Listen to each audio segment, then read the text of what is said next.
Halo, apa kabar teman-teman semuanya? Kembali lagi di channel kesayangan kita. Cila. Gue sekarang ini lagi di daerah Tangerang Selatan, mau menuju ke daerah Jakarta Pusat, ke timur-timuran dikit ya. Jadi ada urusan di sana dan kemungkinan gue mau ketemu temen yang nggak asing ya.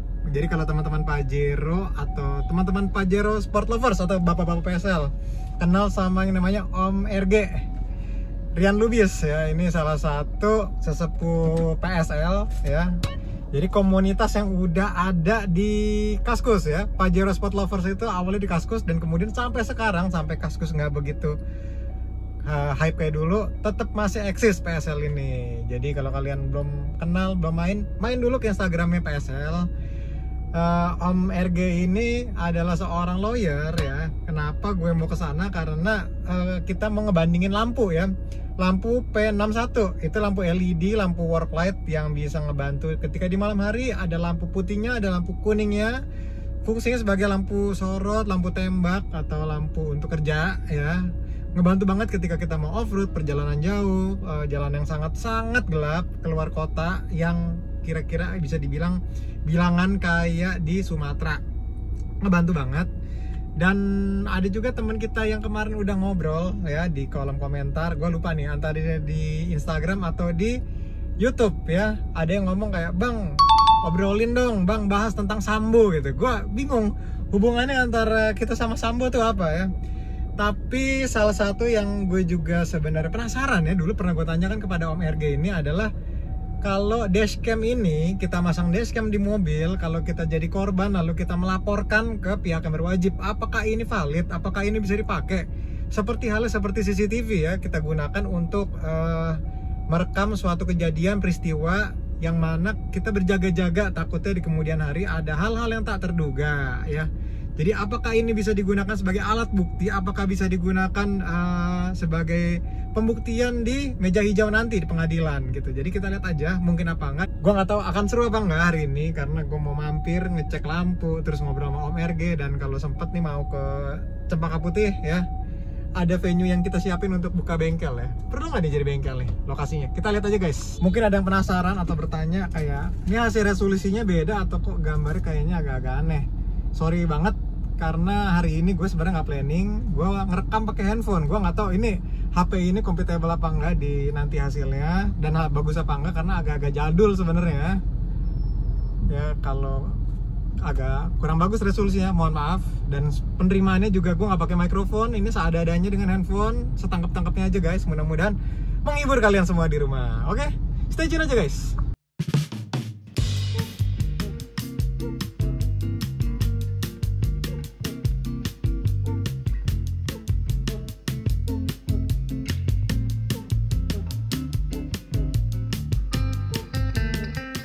Oke guys, sudah sampai di kediaman Om RG nih. Sesepuh PSL andalan gitu ya. Beliau ini lagi ngoprek.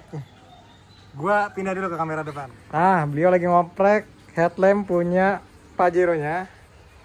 Dakar 2012 Om ya? 2012. Nasibnya sama. Pernah nasibnya sama kayak punya gue dulu. Yang kalau kalian nonton di video lain. Nah Om, kemarin sempet gue mau nanya, tapi belum sempat kesini. Itu masalah yang CCTV Om sama dashcam, katanya nggak bisa jadi alat bukti Om.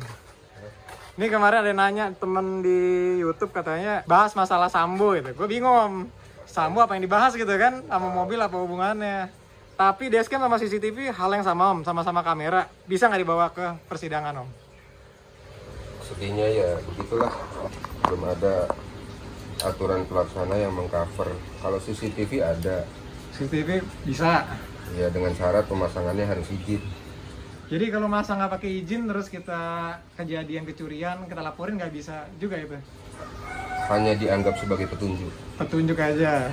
Jadi walaupun ada kelihatan tangan yang ngambil gitu ya, nggak bisa. Hanya dianggap sebagai petunjuk. Nah itulah yang sedang kayaknya sih sekarang lagi di ini kok, lagi di banyak hal perubahan lah, mulai digodok. Contohnya aja kayak tilang CCTV itu kan sebenarnya udah mulai digodok lah. Nah itu Om. Ya udah mulai digodok, udah mulai maju ke arah sana. Ke depan pasti akan ke sana. Oke. Sejauh ini pernah megang Om? Betul. yang berkaitan sama CCTV. Gue megang mobil aja ah. Pegang headlamp nih guys. Proyektornya ditanam lagi, jadi dua-duanya diganti om ya. Pilet dua-duanya. Kalau kalian lihat, nah. Kalau kejadian om, Kejadian apa tuh? kejadian ditabrak gitu sama orang, dashcam-nya ngerekam.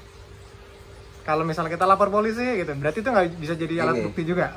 Kalau ini pendapat gue pribadi ya. Pendapat opini ya. Opini gue pribadi. Kalau memang itu bisa membuktikan, seharusnya itu bisa dipakai. Yang tidak bisa dipakai itu sebenarnya rekaman yang sudah beredar, karena sangat mungkin untuk Manipulasi. ya editing. Contoh dashcam nih, dashcam ketika di jalan itu kan memang real time. Yes. Pada saat kejadiannya terjadi kemudian ditunjukkan itu tanpa edit dong. Langsung Dong gitu ya. Mestinya itu sudah cukup untuk menjadikan, nah itulah yang dijadikan petunjuk tadi tuh. Oke. Gitu. Jadi memang ada banyak hal yang perlu penyesuaian lah gitu ya.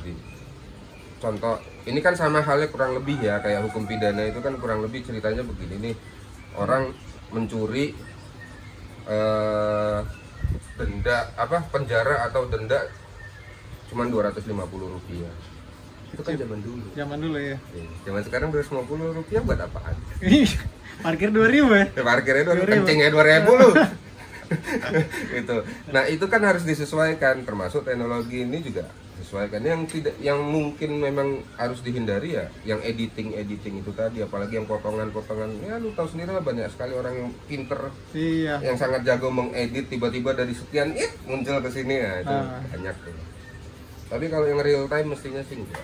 Tips om, kasih om. Minta tipsnya kalau misalnya ditabrak, terus ini kan sering banget kejadian ditabrak motor, lebih galak motornya, dihancurin.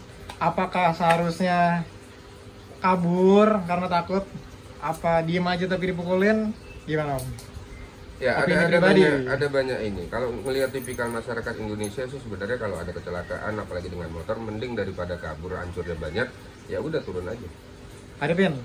Ya turun aja. Turun dalam arti bicara ya udah kita selesaikan, mau di kantor polisi mau di mana. Tapi ketika lu 5 meter aja kabur, lu hancur. Iya, setuju sih om. 5 meter aja, nggak usah jauh-jauh. 5 meter aja lu berusaha kabur. Pesan buat masyarakat yang gampang kepancing emosi, berarti bisa di... Susah bos. Bukan gampang kepancing emosi, ngelihat orang ada mukul ikutan, apalagi preman jalanan sekarang. Iya, masalah di rumah. Agak ngerti masalahnya, pokoknya yang penting mukul. Begitu kena nanti nangis-nangis. Ya nggak juga, maksud gua kita fair-fairan aja lah. Kalau memang ada kecelakaan contohnya ada kecelakaan lah, ada mobil nih mau nabrak preman jalanan sekarang atau orang, ya nggak perlu dipukul juga dulu.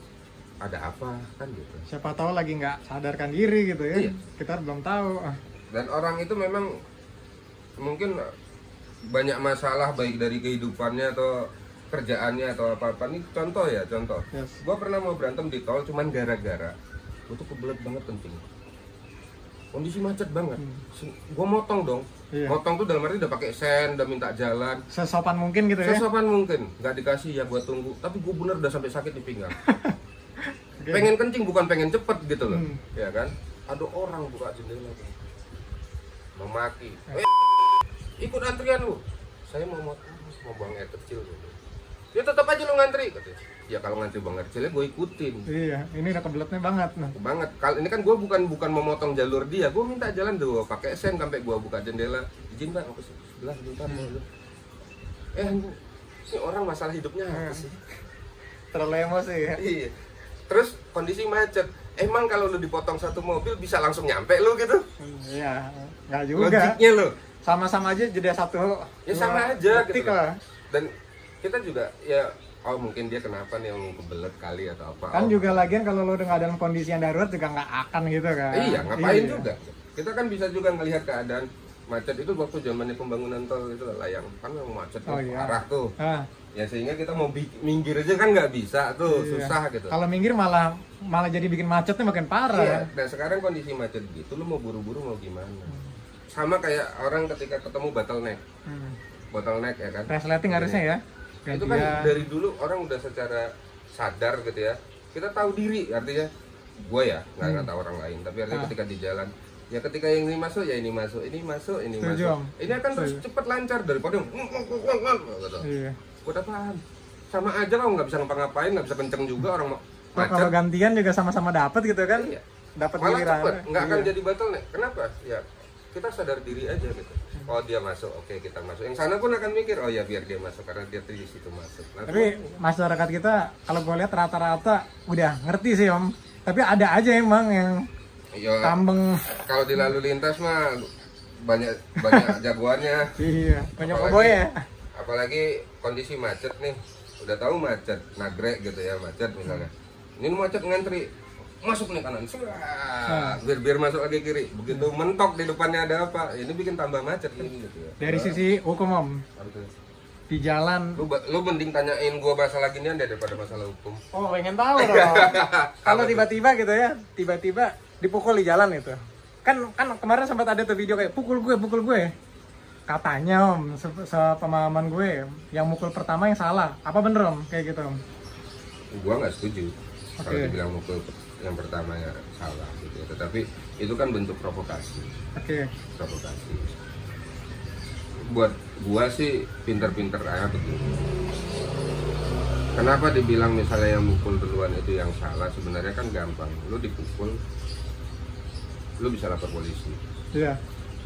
Ya. Lu bisa lapor polisi.